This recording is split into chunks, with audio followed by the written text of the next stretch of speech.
It was 11 at night when the doorbell rang. I was in my pajamas, hair still damp, ready for bed. I wasn't expecting anyone. I never expect anyone at that hour. I walked slowly to the door, my heart already racing, that bad feeling creeping up my spine. I looked through the peephole, and the floor vanished beneath me. It was him. Ryan. The man who destroyed my life 10 years ago. The man who took my 8-month-old baby and disappeared without a trace. The man I searched for in every corner of this city until my knees bled. And now he was standing at my door. Older, gray beard, a suitcase in his hand. And you know what he came to ask for? Something I never imagined. And what I did next turned his life upside down. But to understand this story, I need to go back a bit. I need to tell you how it all began. I was 24 when I met Ryan. He was 28, worked at a big advertising agency, the kind that wins awards. He wore dress shirts with rolled-up sleeves, an expensive watch, and cologne you smelled before he even entered the room. We met at a mutual friend's birthday party. He looked at me from across the room and came straight over to talk. I don't know if it was his smile or the way he spoke, but I felt special that night. Really special. Like I was the only person who mattered there. 2 months later, we were already living together. I left the apartment I shared with 3 girls and moved into his place. 200 square feet in a neighborhood I only knew from the bus window. It had light hardwood floors, a huge balcony, and a kitchen straight out of a magazine. I felt like I was living a dream. That dream every girl has when she grows up with little and suddenly has everything. In the beginning, it was perfect. He took me to fancy restaurants, bought me gifts even when it wasn't my birthday, picked me up from law school in his car, a black imported sedan that smelled of new leather. My friends were jealous. My mom, Margaret, thought he was polite, well-dressed, a real catch. "Hold on to that man, Claire," she'd say. And I did. Or at least I thought I did. 2 years later, he proposed. A simple wedding, but beautiful. White dress, bouquet of roses, pictures at the altar. My mom cried. I cried. Everyone cried. 6 months later, I found out I was pregnant. Ryan was shocked at first, but soon embraced it. "We're going to be a real family," he said. And I believed him. But things started to change. Slowly. So slowly I didn't even notice at first. He began criticizing my friends. "That girl's shallow, Claire. She talks nonsense. Those law school people think they know everything." Little by little, I stopped going out. Stopped answering calls.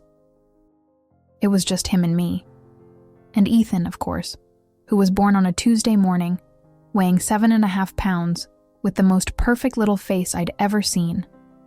Ryan held him in his arms and cried. I thought, this is it. Everything's going to be okay now. But it wasn't. Ryan started demanding things. "Why is the house such a mess? Why didn't you get ready today? You're not going back to school, right? Ethan needs you here." And stupid me. I thought he was right. I dropped out of law school in my 5th semester. Law had been my dream since I was 15, but it was over. I became a full-time mom. And even that was never enough. He'd come home late, smelling of a perfume that wasn't his. I asked him about it. He laughed. "You're crazy, Claire. That never happened." And I started wondering if I was crazy, if I was seeing things that weren't there. He'd go through my phone, read my messages, ask where I'd been when I took Ethan for a walk. "Who did you talk to? How long were you gone?" I felt watched inside my own home. But at the same time, I was afraid to leave, afraid to lose it all. The apartment, the comfortable life, the father of my child. So I stayed. I stayed quiet. I stayed small, until the day I discovered the affair. And then everything collapsed at once. I found a message on his laptop. He'd left it open, something he never did. It was a conversation with Julia, a coworker from the agency, things that left no doubt. Photos, plans, laughter. My stomach turned. Ethan was 8 months old. 8 months, and his father was already with someone else. When I confronted Ryan, he didn't deny it. He just looked at me with cold disdain and said, "So what, Claire? You thought I'd be stuck in this life forever? You don't even take care of yourself anymore." That night I decided I was done. I asked for a divorce the next morning, and that's when Ryan showed me who he really was. He changed overnight. The charming, smiling Ryan became something else, something cold, dangerous. The day I told him I wanted a divorce, he looked at me in a way I'd never seen before. It wasn't anger, it was calculation. He crossed his arms, leaned against the kitchen wall, and said slowly, "You'll never see that kid again if you leave me." I laughed. I laughed because I thought it was a bluff. Because mothers get custody, right? Because children stay with their mothers. Because it was obvious. But it wasn't. I hired a lawyer. The consultation cost me $300. Money I borrowed from my mom without explaining why. The woman listened and took notes in a little notebook. "Look, Claire, a divorce with property division and custody regulation takes about a year. You'll need at least $8,500 just to start." I didn't have it. I had nothing. All the money was his. Joint account, but he was the one depositing. I just spent. I left that office dizzy and sick to my stomach. But I was going to find a way. I'd ask my mom, sell something, do whatever it took. But I didn't have time. The next Friday, Ryan showed up at home in the middle of the afternoon. He still had a key, came and went whenever he wanted. I was feeding Ethan vegetable puree I'd made that morning. He said he wanted to take our son for the weekend. Just some father-son time. "You need to rest, Claire. You look awful." I hesitated. Ethan had never spent a night away from me, never been apart for more than a few hours. But Ryan insisted, said he was taking him to his mom's house, that Mrs. Celia would help, that I could trust him. And because I still believed there was some decency left in him, I agreed. I packed Ethan's bag, 3 onesies, 2 extra diapers, his favorite pacifier, his teddy bear. "Bring him back Sunday night, okay?" He nodded, picked Ethan up, and left. I watched them go through the window. Ryan put the baby in the car seat, shut the door, got in, started the engine, and drove away. Sunday night, he didn't come back. I called 17 times. Nothing. Texted. Nothing. I went to his mother's house. She opened the door, looked at me with pity, and said, "Claire, he's not here. He never came." My chest tightened. "What do you mean he never came? He said he was bringing Ethan here." She shook her head. "I don't know anything, sweetheart. He didn't tell me a thing." I ran out of there, drove home, called again, 23 times. Nothing. Monday morning, I went straight to the police station, filed a report. The officer looked tired and asked if I was sure it was kidnapping and not just a father taking his child. "But he didn't bring him back," I said, my voice breaking. "He disappeared, blocked my number. He's gone." She wrote everything down, handed me a paper, said they'd investigate. I left holding a piece of paper that meant nothing. Days passed. Weeks, months. I searched for Ryan everywhere, called everyone he knew, went to the agency where he worked. He'd been fired, went to the building where he lived. He'd moved. New address? Nobody knew. I hired a private investigator, a man in his 50s with a gray mustache who charged $3,000 up front. He'd call sometimes saying he'd found a lead, a trace, but it never went anywhere. In 4 months, I spent $8,000 on him. We found nothing, Ryan had simply vanished. Took my son to another city, cut off everyone, erased his and Ethan's existence from my life. I fell apart, stopped eating, stopped sleeping. Ethan's room stayed untouched, the dresser full of neatly folded baby clothes, the crib still with the same sheets from his last night. I'd sit there on the floor, just staring. My mom came every day, brought food, made me eat. Claire, you need to take care of yourself. When he comes back, you have to be strong. But I didn't believe he would come back. I didn't believe in anything anymore. The investigation lasted 14 months and led nowhere. Ryan had vanished off the map, and Ethan with him. I remember the day my milk dried up.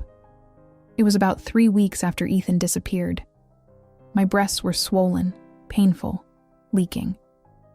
I'd stuffed towels inside my bra to keep from soaking my shirt, until one day it stopped. Just stopped. And I felt that was the end. My body accepting that my baby wasn't coming back. I cried so much that day, I thought I'd drown in my own tears.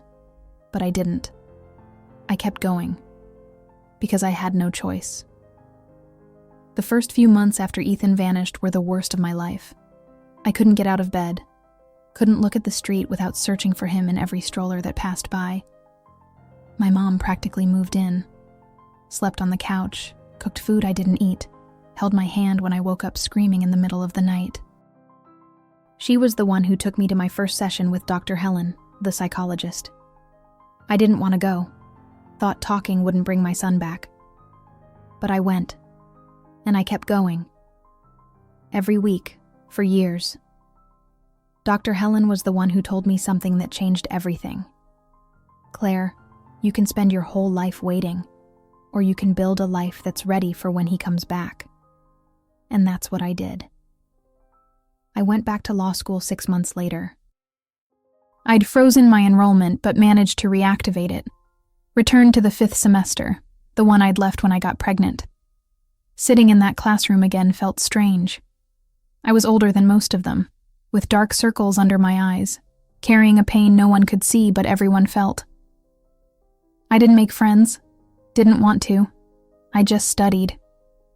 Studied because it was the only thing keeping me upright. I graduated at 30. My mom came to the ceremony, cried more than I did. That day, holding my diploma, I thought, one day I'll use this to find you, Ethan. I swear. 3 years later, I passed a public exam. The State Public Defender's Office. 60 positions, over 12,000 candidates. I studied 8 hours a day for a year and a half. Woke up at 5, made coffee, sat at the kitchen table, and stayed there until sunset. My mom brought me meals. I ate without stopping reading. Criminal law, civil procedure, constitutional law, I memorized everything. When the results came out and I saw my name on the list, I didn't feel joy. I felt relief. Relief that now I had power, real power, the power to help people who went through what I did. I took office at 33. Salary, $18,400 a month. More money than I'd ever seen in my life. The first thing I did was buy an apartment. Small, about 700 square feet. But it was mine. Just mine. No one could take it from me. I specialized in parental alienation and child custody cases. Not by chance, by strategy. I studied every line of the law, every loophole, every possibility. Helped desperate mothers, fathers who hadn't seen their kids in years, grandparents erased from their grandchildren's lives. I won the cases, one after another.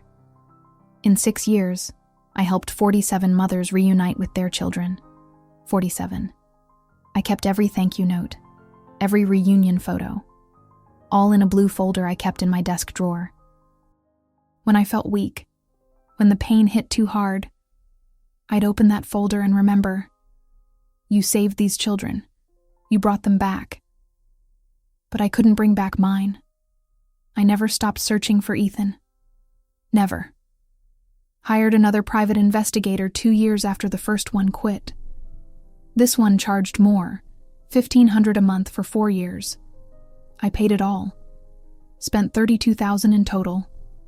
He searched databases, cross-referenced information, called schools, hospitals, city halls in other states. Found 3 men named Ryan around the same age. None of them were him. Found 2 boys named Ethan born around the same time. Neither was mine. In the end, he returned my last payment and said, "Claire, I'm sorry. I've got nowhere else to look." I thanked him. Kept all the receipts. One day they'd serve as evidence. Ethan's room stayed just the way he left it. I never changed a thing. The crib was still there, but as years went by, I started adding things. On his 2nd birthday, I bought a rocking horse, put it in the corner. On his 5th, a box of Lego. On his 8th, a soccer ball. I imagined what he'd be like. Tall, short, liked sports or preferred to draw. Had his father's smile or mine? Did he remember me? Know I existed? Those questions ate me alive, but at the same time, kept me alive. Because as long as I wondered, he was still alive in my mind, still my son. I saved every penny I could. Didn't go out, didn't buy clothes, didn't travel. Every cent I earned, I saved. After 10 years, I had $95,000 in savings. I called it Ethan's Fund, for when he came back, for private school, for therapy, for whatever he needed. My mom thought I was obsessed. "Claire, you need to live your life too," she'd say. But I didn't want to live my life. I wanted to live the life Ryan stole from me, the life of a mother. The life of waking up at night to change diapers, of school drop-offs, homework, fighting over vegetables, hugging after nightmares. That's what I wanted, and I was going to have it, one way or another. I stayed in therapy with Dr. Helen all those years. She watched me grow, watched me become someone else. One day she said, "Claire, you turned your pain into purpose. That's rare." I didn't know if that was good or bad. I just knew it was all I had. My mom remained my anchor. She never gave up on me, never judged me, never told me to move on. She just stayed. Every Sunday we had lunch together. She made her spaghetti, we sat at her little kitchen table, and talked about everything and nothing. In those moments, I almost felt normal. Almost. When Ethan turned 10, I lit a candle on a small cake I'd baked myself, sang happy birthday alone in my empty apartment, and blew out the candle for him. I made a wish, the same wish every year, that I find my son, that he's okay, that he comes back to me. And exactly 3 weeks after that birthday, the doorbell rang, and everything changed. I was in my pajamas, hair still wet from the shower when I heard it. I looked at the clock on the wall. 11 p.m. No one shows up at my door at that hour. No one ever does. I walked slowly to the door, my heart pounding, that strange feeling crawling up my neck. I looked through the peephole, and the air left my lungs. It was him. Ryan. 10 years older, gray beard, dark circles, a carry-on beside him. He was looking down the hallway, impatient, like he was waiting for something. My legs froze. My first instinct was not to open. Leave him out there. Pretend I wasn't home. But then I thought, no. I'm not that 24-year-old girl anymore. I'm Dr. Claire, public defender. I've won 47 cases. I know my rights. I know his. And I'm not afraid. I opened the door slowly. He looked up, and for a second, just a second, I saw surprise on his face, as if he hadn't expected me to be the same person, and I wasn't. He tried to smile, that same smile that once fooled me. "Hey Claire, can I come in?" His voice was the same, calm, casual, as if the last 10 years had never happened, as if he'd just gone out for cigarettes and come back. I didn't answer. I just stepped aside and let him in. He walked past me, looked around, saw that the apartment was small, simple, nothing like the place we used to live. I closed the door, crossed my arms, and waited. He set the suitcase on the floor, scratched his beard, let out a deep sigh. "You look good. Really good." I couldn't believe he'd said that. "What do you want, Ryan?" My voice came out firm, cold. He blinked like he'd just been slapped. "Look, I know it's been a while since we talked. 10 years. I cut him off. 10 years, Ryan. You disappeared with my son 10 years ago. He lifted his hands in surrender. I know, and I'm sorry, okay? Things were complicated. I felt the anger rising but held it in, took a deep breath, let him talk. He sat down on the couch without asking, ran a hand over his face. Julia left me 3 months ago. Took everything, Claire, the house, the car, the savings. I'm renting a single room now, $900 a month, a dump that barely fits a bed. He looked at me, expecting pity. Didn't find any. And you're unemployed, I said. It wasn't a question. It was a statement. He nodded. Lost my job at the agency 2 years ago. Worked in sales for a while, then drove for Uber. Now I've got nothing. I was still standing, leaning against the wall, arms crossed. And Ethan? The question slipped out before I could stop it. He looked away. He's here, in the car. My heart stopped. Literally stopped. What? I barely got the word out. He's asleep in the back seat. I didn't want to wake him. I ran to the window. My apartment's on the 2nd floor. You can see the street from there. Down below, parked under a streetlight, was an old white sedan, beat up and dented. And in the back seat, I saw him. A child. Ethan. My son. 10 years old. Curled up, head resting against the window. My legs almost gave out. I grabbed the window ledge, trying to breathe, but the air wouldn't come. Claire. Ryan's voice behind me. I didn't look at him. I couldn't take my eyes off the car, off my son, the boy I hadn't seen in 10 years, who'd grown up without me, who didn't know me anymore. Claire, I need a favor. Now I turned, slowly, looked him in the eye. A favor? He swallowed hard. It's just, I can't take care of him alone anymore. Julia used to help, but now she's gone.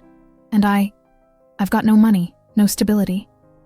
I thought maybe he could stay with you for a few months. Just until I get back on my feet. Then I'll come for him. Silence. A silence so heavy I could hear the kitchen clock ticking. He was asking me to take care of my own son. As if it were a favor. As if he had any right to ask me for anything. I looked at him. And for the first time in 10 years, I felt that all the power was mine. I ran downstairs. Didn't think, just ran. Down the stairs, through the hallway, out the front door. I got to the street and went straight to the car. I opened the back door slowly, afraid to wake him, but also desperate for him to open his eyes and see me. Ethan was curled up in the back seat, using an old sweatshirt as a pillow, face turned toward the window. He was bigger than I imagined, much bigger. Light brown, curly hair like mine, still round cheeks but his body already stretching out. 10 years old. My baby was 10, and I'd missed it all. I reached out a trembling hand and gently touched his shoulder. Ethan. My voice came out a whisper. He stirred, opened his eyes, blinked in confusion, looked at me without recognition. Who are you? That hurt more than I expected. He didn't know me. Of course not. I was a stranger. I'm Claire. Come on, let's go inside. It's cold out here. He looked around, searching for his father.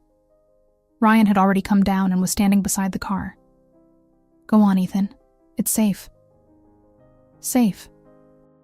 As if I were the danger. Ethan stepped out of the car, half asleep, half suspicious.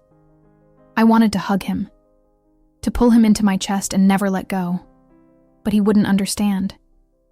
So I just walked ahead, climbed the stairs, and he followed.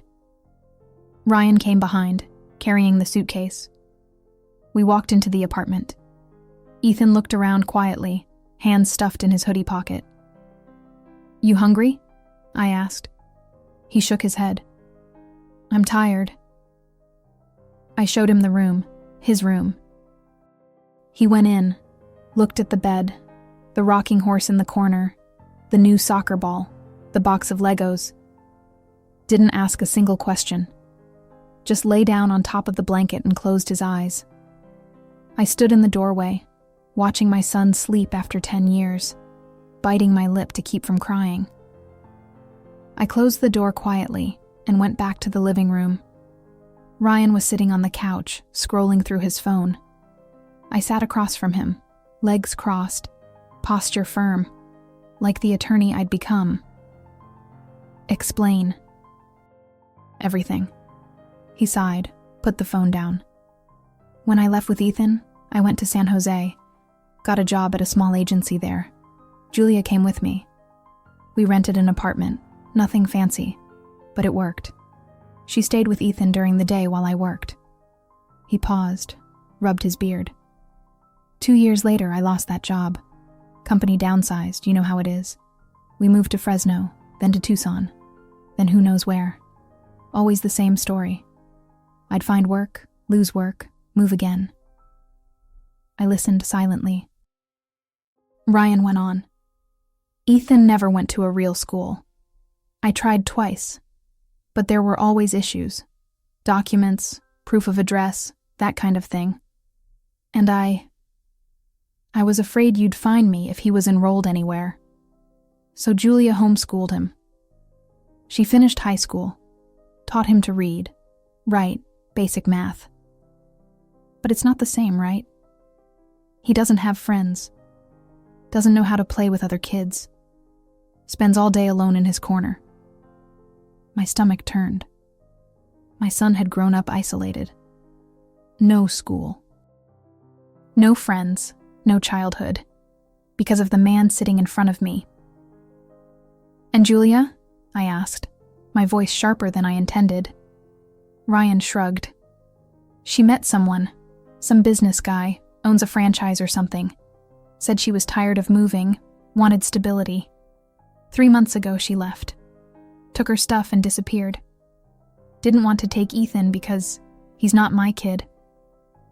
So I've been alone with him since." He looked at me, and for the first time, I saw something like despair in his eyes. "I'm broke, Claire. No job, no home. I'm 14 grand behind on rent and credit cards. The guy who runs the place said if I don't pay by Friday, I'm out. I've got nowhere to go. And Ethan needs more than I can give him." I took a deep breath, counted to 5 before speaking. "And legal custody? You ever got that formalized?" He looked away. I already knew the answer. No, never did. "What do you mean never did? You kidnapped a child and never made it official?" He squirmed on the couch. I didn't want to mess with that. Thought it'd cause trouble. Thought you'd find me." I wanted to scream, to punch him, but I stayed calm. "So you have no document proving Ethan is legally with you?" "Nothing." He shook his head. "But I'm his dad. That counts, right?" I laughed, a short, bitter laugh. "It counts, just not the way you think." I got up, went to the kitchen, poured a glass of water, drank it all, came back. Ryan was watching me, waiting. "You want me to take care of Ethan for a few months until you get your life together? That's it?" He nodded. "Exactly. You always wanted him back, right? Well, here he is, I'm giving you that chance. I sat down again, looked him straight in the eyes. And what if I don't accept? He frowned. What do you mean, don't accept? He's your son. Yes, he is. But you took him from me. You stole 10 years of my life, and now you show up at my door asking for a favor, like I owe you something. Ryan opened his mouth to speak, but I didn't let him. Let me explain something, Ryan. I'm not that girl you used to control. I'm a public defender. I deal with parental alienation cases every day. I know exactly what you did, and exactly how the law treats it. His face changed, went pale. You're not going to report me. I'm the boy's father. I smiled, but there was no kindness in it. And you think that protects you? You think I owe you anything? Silence. He swallowed hard. Look, Claire, I don't want trouble. I just need time. That's all. I leaned forward. And what if you disappear again? What if you come back in 3 months and take Ethan away again? You think I'll let that happen twice? He shook his head, desperate. I won't. I swear. I swear on his life. Promises, as if his promises ever meant anything. I stood, walked to the window, looked out at the empty street. My mind was spinning. I had 2 options. First, accept Ethan now, with no legal protection. Ryan could vanish again any time and take my son from me once more. Second, report him right now. Call Child Protective Services. Do everything by the book. But then Ethan would end up in the system. Foster care. Legal process. It could take months before I got official custody. And in that time, my son would suffer even more. I looked back. Ryan was sitting there waiting for my answer. He looked small, defeated. But I didn't feel pity. I felt rage. 10 years of rage and a thirst for justice. You'll sleep on the couch tonight. Tomorrow we'll deal with this. Ryan looked relieved. Thanks, Claire. I knew. Don't call me Claire. I cut him off cold. You lost that right 10 years ago. He shut his mouth. I grabbed an old blanket from the closet, tossed it on the couch. Tomorrow morning we'll talk. I'm going to bed. I went into my room, closed the door, leaned against it, and broke down. Slid to the floor, hugged my knees, and cried silently. My son was here, in the next room, after 10 years. But he didn't know me. Didn't know I'd spent every single day searching for him, never giving up. And the man who caused it all was sleeping on my couch. I had 72 hours to decide what to do. 72 hours not to ruin it all again. I didn't sleep that night. Just lay there staring at the ceiling, listening to Ethan's breathing through the wall.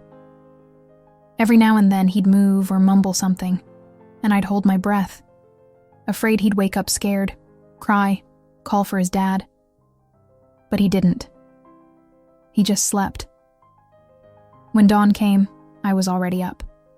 Made coffee, set the table. Bread, butter, jam. Simple things.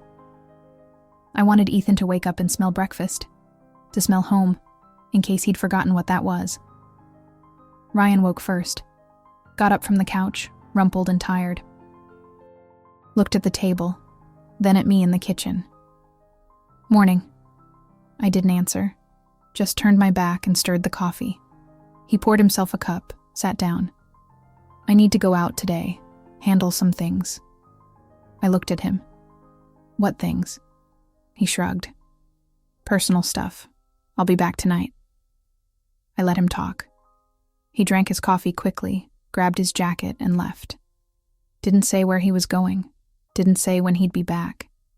And he left Ethan here. With me. Half an hour later, Ethan came into the living room. His clothes were wrinkled, hair messy, eyes still puffy from sleep. He looked at me from a distance, wary. Good morning, I said, trying to sound normal. He muttered something I couldn't catch. Your dad had to step out. But I made breakfast. Come eat." He hesitated, then came over, sat at the edge of the chair, far from me, picked up a slice of bread, spread butter, ate silently, staring at the table. I tried to start a conversation. "You like soccer?" He shrugged. "Kinda." "How about reading?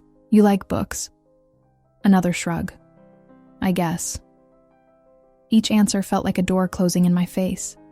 He didn't want to talk to me, didn't trust me, and I couldn't blame him. To Ethan, I was a stranger, a woman he didn't know, who his father had left him with without explanation. I tried again.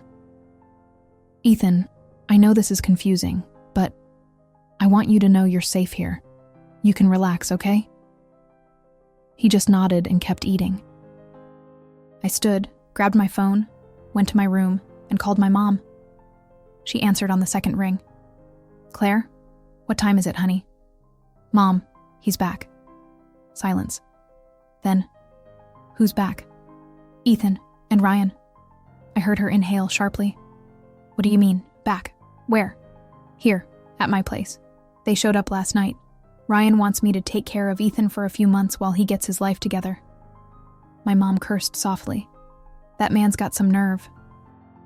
After 10 years, he shows up and asks for a favor? "It's not a favor, Mom. He's handing me my son back like he's returning a dog he doesn't want anymore." I heard her sigh. "What are you going to do?" I looked out the bedroom window at the clear blue sky. "I'm going to get my son back, the right way. But I need help." 2 hours later, I'd already called Dr. Christine, a family law attorney, one of the best in the city. We'd worked together on 3 custody cases. She'd won all 3. I told her everything over the phone. She listened without interrupting and finally said, "Claire, you've got a case, a strong one. Parental kidnapping, alienation, neglect. I can file for custody and emotional damages. You could ask for compensation for everything you went through." My heart raced. "How much?" $500,000. It's symbolic, but it acknowledges the harm. $500,000. I didn't want the money. I wanted recognition. I wanted it on record, official, stamped, undeniable, that what Ryan did was a crime. "When can you start?" I asked. "Today. Send me everything you've got. Police report, messages, receipts, everything." I hung up and went straight to the closet. I'd kept everything. Everything. A shoebox full of documents I'd never thrown away because I knew someday I'd need them. The police report from 10 years ago, when I reported Ethan missing. Screenshots of 89 messages I'd sent Ryan over 3 years, all ignored. Receipts from the private investigator, $32,000 spent in 4 years. Therapy invoices from Dr. Helen, proving I had weekly sessions for 8 years due to my son's disappearance. A handwritten list of everyone I'd tried to contact to find Ryan, 22 people. All blocked me, or said they knew nothing. I photographed everything. Sent it all to Dr. Christine. She replied in 5 minutes. "Perfect. This is gold. I'll file by tomorrow." Then I called Dr. Renee, a child psychologist who works with trauma and parental alienation cases, explained the situation. She listened carefully and said, "Claire, Ethan needs an immediate evaluation. I can see him tomorrow morning. I'll run some tests, talk to him, observe his reactions. If I find clear signs of alienation, I'll write an official report for the case." We scheduled it for 9 a.m. I hung up, took a deep breath, and looked at the pile of documents spread across the bed. I'd been preparing for this day without even realizing it. For 10 years, every paper I kept, every receipt I didn't throw away, every message I saved, all had a purpose. I wasn't that 24-year-old girl Ryan once manipulated, isolated, deceived. I was Dr. Claire, public defender, expert in parental alienation. I'd helped 47 mothers get their children back. 47. And now, I was going to use everything I'd learned to get mine. Ryan had no idea who he was dealing with. He still thought I was fragile, broken, desperate. He thought I'd take any crumbs, any terms, just to have my son near me. But he was wrong. I wouldn't take crumbs. I'd take back what was mine, by right, and I'd make him pay for every day he stole from me. I went back to the living room. Ethan was sitting on the couch, fiddling with an old phone. He looked up when he saw me. "Will your dad be long?" I sat in the armchair across from him. "I don't know. But while we wait, how about we talk?" He shrugged. I knew it would be hard, but I had time. I had patience. And for the first time in 10 years, I had my son back. I wasn't going to let anyone take him from me again. 3 days later, everything was ready. I had spent 72 hours preparing every detail, every document, every step. Dr. Christine had put the entire filing together. Dr. Renee had seen Ethan, done the evaluation, and confirmed it. Clear signs of parental alienation, trauma from forced maternal abandonment, delays in social development. Clinical report ready. I'd asked my mom to come. I called a process server I knew from the courthouse. I set everything for the same time, 4 p.m. Ryan didn't know a thing. He'd spent the last few days coming and going, always looking like he was sorting his life out. But I knew he wasn't sorting anything. He was just avoiding being around me and Ethan. When he came in that afternoon, I was sitting in the living room, not alone. My mom was on my right, in a chair I'd brought from the kitchen. Dr. Christine was on my left, in a black suit, leather portfolio on her lap, glasses on, with the posture of someone who knows exactly what she's doing. And at the door, leaning against the wall, the process server, a man in his mid-40s, in uniform, clipboard in hand. Ryan walked in, saw everyone, and stopped. His face changed instantly, relaxed to tense, confident to scared. He looked at me, then at the others, then back at me. "What is this, Claire?" His voice came out rough, nervous. I didn't get up. I crossed my legs, rested my hands on my knee, and looked at him with the calm of someone holding all the cards. "Sit down, Ryan." He didn't sit. He stood there, frozen, still holding his suitcase. "I don't get it. Who are all these people?" Doctor. Christine stepped forward. "Mr. Ryan, my name is Christine Almeida, a family law attorney. I represent Dr. Claire in this action for custody recovery and parental alienation." His face went white. "Action? What action?" My mom, Margaret, couldn't hold back. She stood, pointed a finger at him. "An action because you're a coward, Ryan. Because you vanished with an 8-month-old baby and left my daughter to die of grief for 10 years.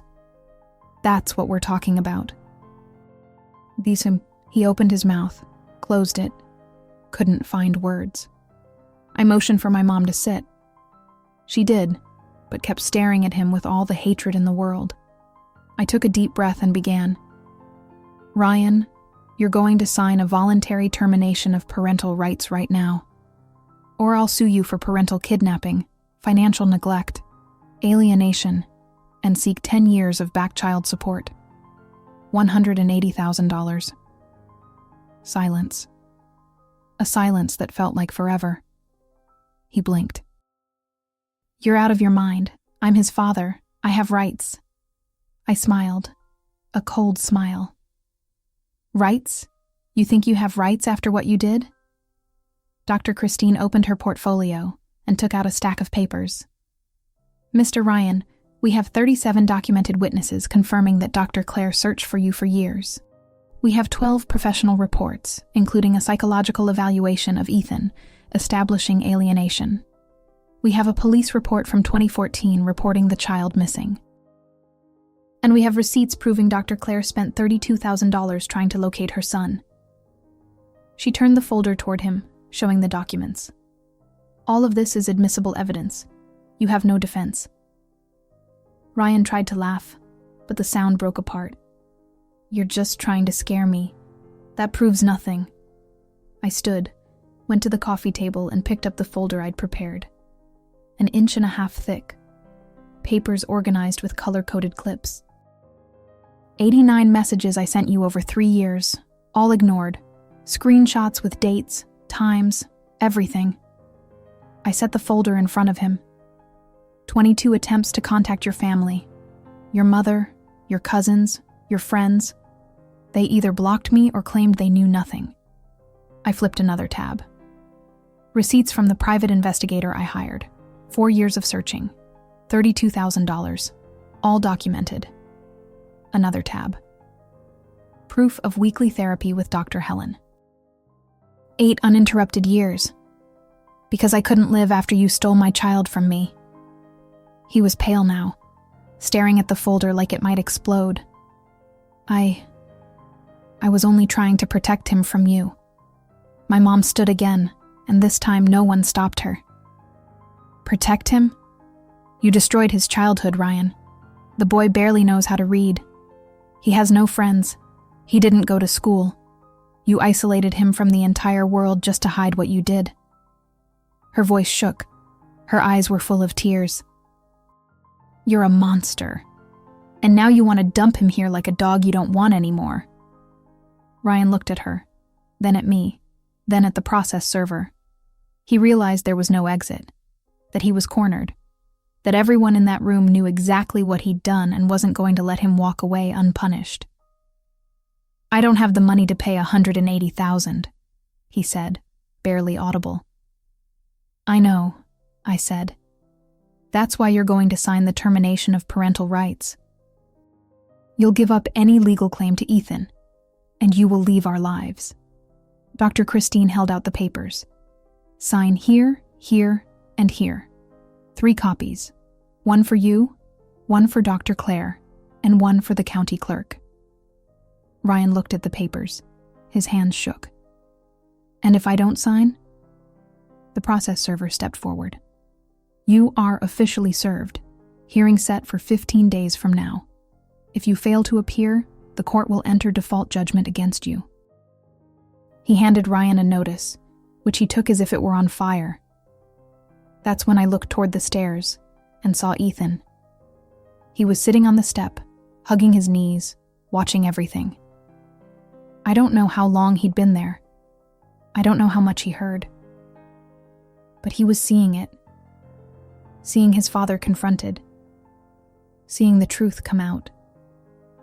I looked at him, and he looked away. My heart clenched.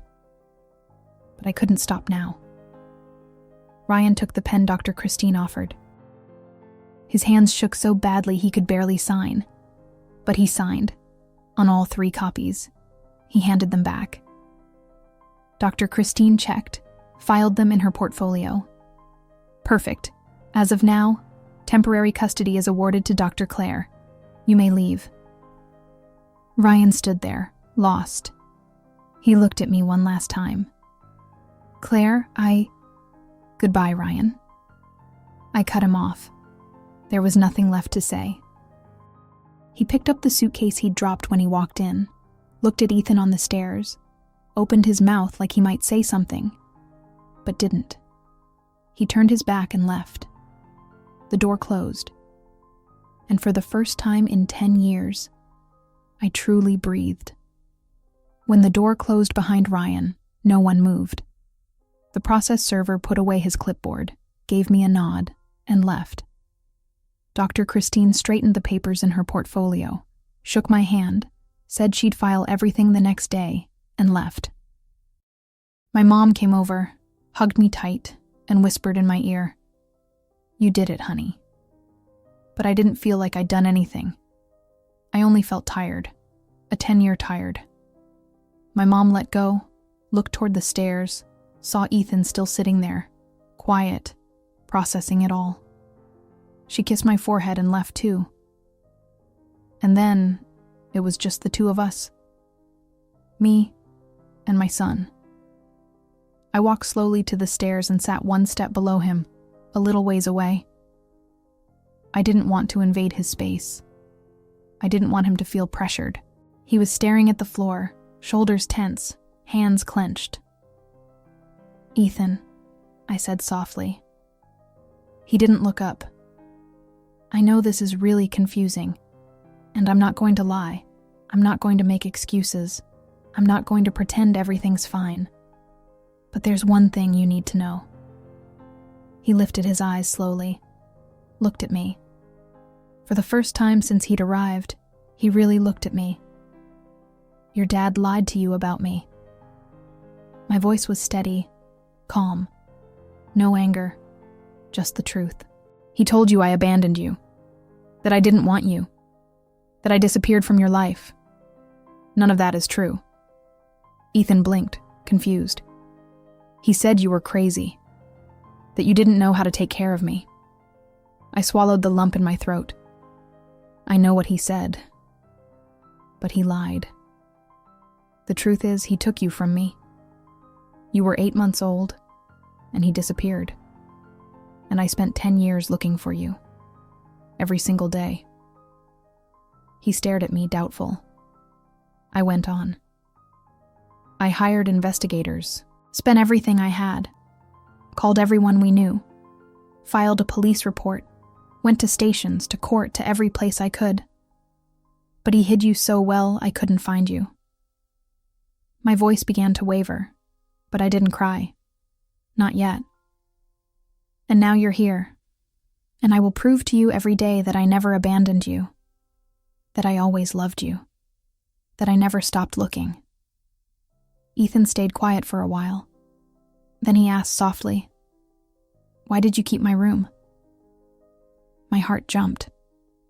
"You saw the room." He nodded. "There's a rocking horse, and a ball, and Legos." I smiled, even with tears in my eyes. "Come with me. I want to show you something." I stood and held out my hand. He hesitated but stood too. He didn't take my hand, but he followed me. We went to his room. I opened the door and turned on the light. He stepped in carefully, looking around. I went to the closet and opened it.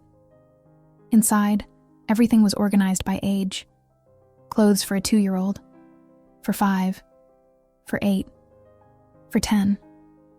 Sneakers, hoodies, jeans. All bought, all saved, all waiting. I updated it every year, I explained.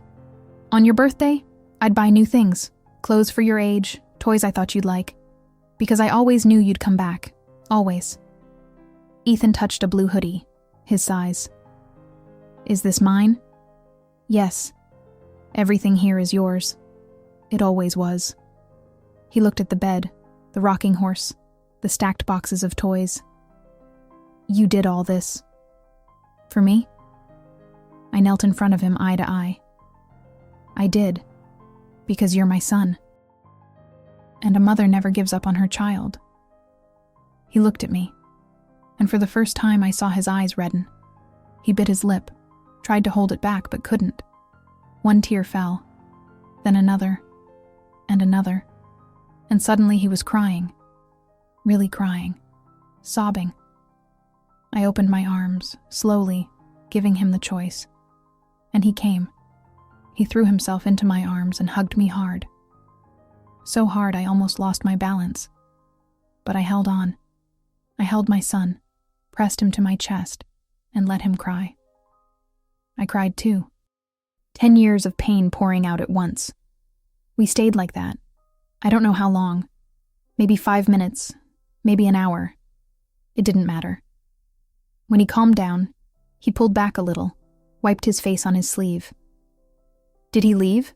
he asked. I knew he meant his father. He did. "Is he coming back?" I took a deep breath. "No, not the way it was. You're safe here now, with me." Ethan looked around the room, then back at me. "Can I stay?" My heart filled with something I hadn't felt in a long time. Hope.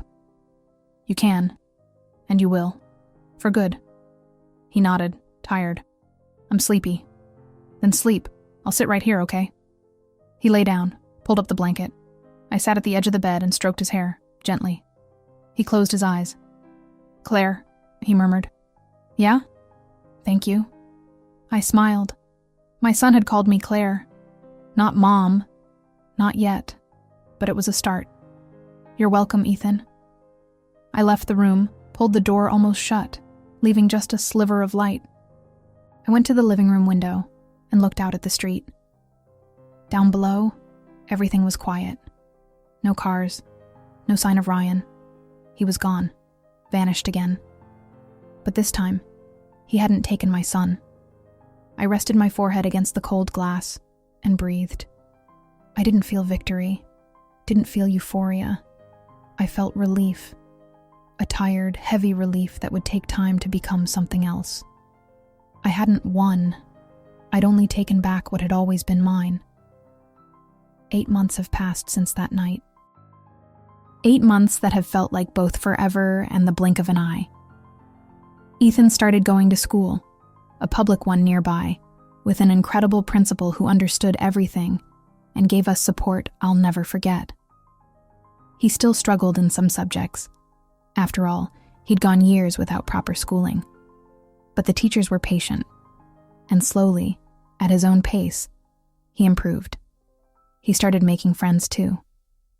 At first, he stood alone on the edge of the playground, but little by little he opened up. Now he plays soccer every recess with a group of boys from his class. And when he gets home and tells me about his day, about the goal he scored, about the game they invented, my chest swells with gratitude. He sees Dr. Renee twice a week. She's been working through the abandonment, the alienation, the tangled mess he lived through. It's been hard. He still has nightmares, wakes in the middle of the night, scared, searching for his dad. When that happens, I go to his room, sit on the edge of the bed, take his hand, and stay until he falls asleep again. I don't push. I just stay. And it's enough. He still calls me Claire, not Mom. But I'm not in a hurry. I know the day will come.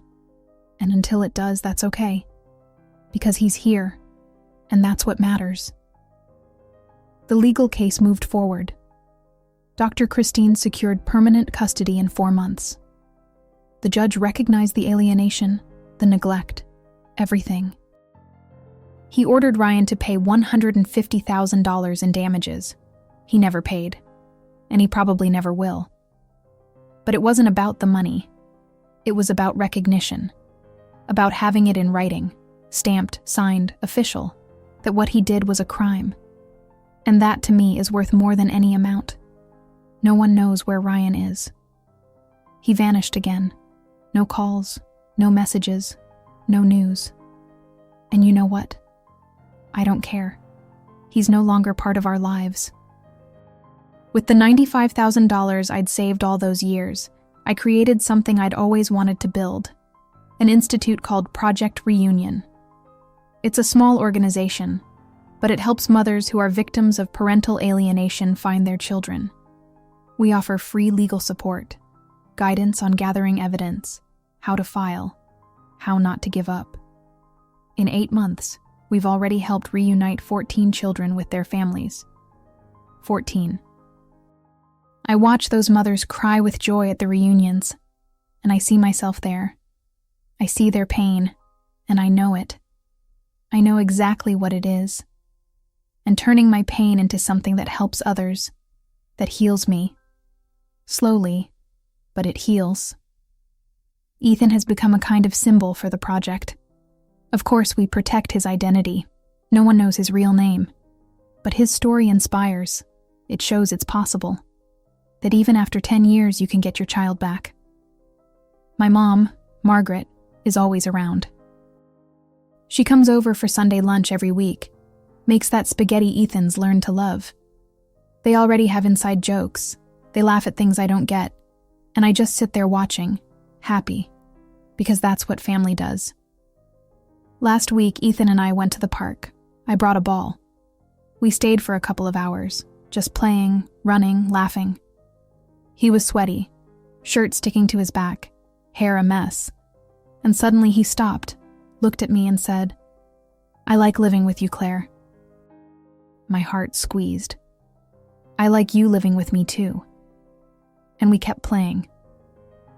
Yesterday, when I got home from work, there was a folded piece of paper on the kitchen table. I opened it. It was a note. Messy handwriting, kind of faint, but readable. It said, "Thank you for never giving up on me. You're my real mom." I read it 3 times. Then I put it in my wallet. I'll carry that paper with me for the rest of my life. Ryan took my baby, stole 10 years of my life. 10 years I'll never get back. But I got my son back. And now, every day I wake up and see him at the breakfast table, eating toast, grumbling about math homework, and I think, it was worth it. Every tear, every sleepless night, every document I saved, every scrap of hope I clung to when everyone told me to give up. It was worth it. And now I use this story to help other mothers do the same, because no one should go through this alone, and no one should ever give up. Ever.